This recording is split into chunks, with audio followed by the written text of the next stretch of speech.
The war between Israel and Hamas is now entering its third week. Today, the border between Gaza and Egypt reopened for the first time less than a day after the release of 2 American hostages who were captured by Hamas. Bradley Blackburn has more on that release and what it means for the conflict.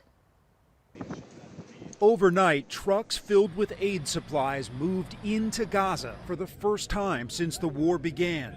The Rafah border crossing with Egypt finally reopened, but the U.S. Embassy in Israel warned Americans trying to leave it's not clear how long the opening will last. The news comes after the first release of hostages from Gaza, 2 American citizens, Judith and Natalie Renan. The mother and her 17-year-old daughter were visiting relatives when they were captured by Hamas 2 weeks ago in a terror attack on Israel. There are still 10 additional Americans who remain unaccounted for. We know that some of them are being held hostage by Hamas. In Illinois, where the Renans live, family and friends celebrated the news and expressed profound relief. I'm going to hug her and kiss her, and it's going to be the best day of my life.